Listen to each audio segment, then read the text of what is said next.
プロデューサー、レッスンメニューを変更するってどういうこと？な、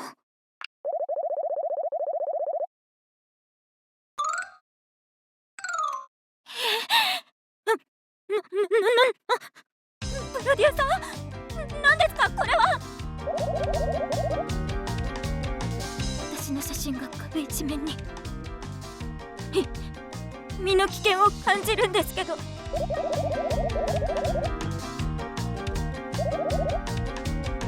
まだ動揺してるのに話をどんどん進めないで。というかその件は。いいよ、指示に従うって言ったし。当時私が所属していたユニットはシングアップ。メンバーは月村手まり、畑谷美鈴、カヤリンハの3名。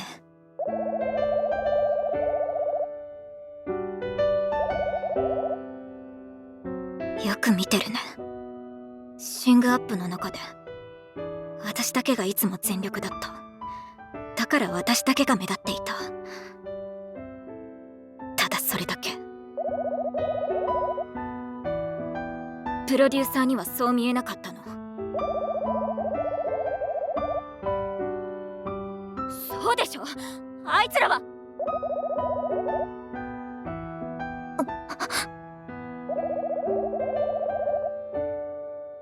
何？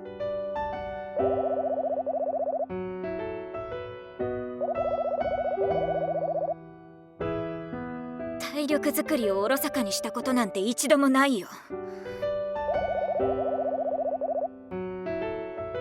どういうこと？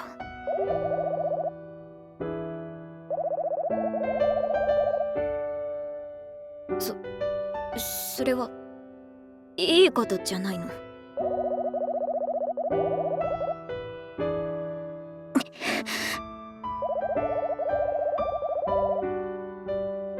気持ちよく歌おうとするたびに邪魔なアドリブを入れてきて、リンハがいると私は全力で歌えなかった。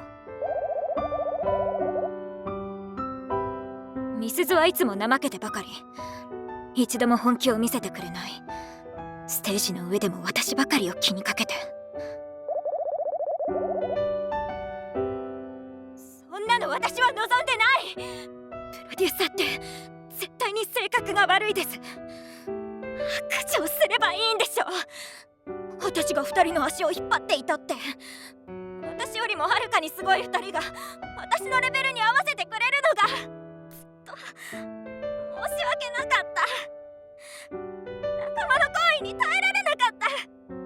ミスズもリンハも私自身もみんな許せなかった。ユニットから抜けるしかなかったんです。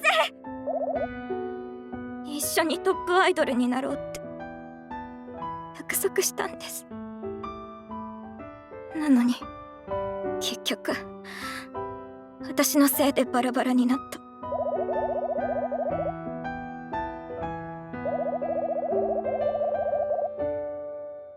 恨まれてると思います。いいえ、一人部屋に移りましたし、クラスも別々で話す機会も。とにかくもう同じことを繰り返すつもりはないんです。私に新しいユニットを組ませるつもりなんでしょう。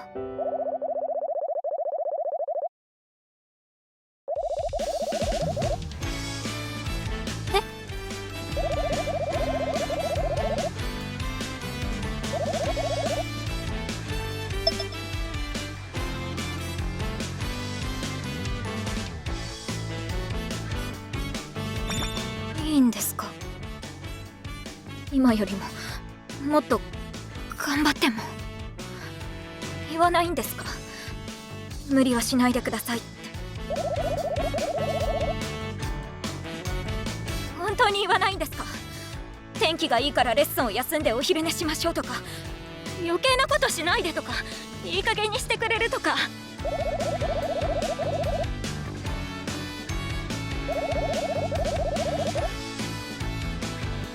そっか、分かっったプロデューサー。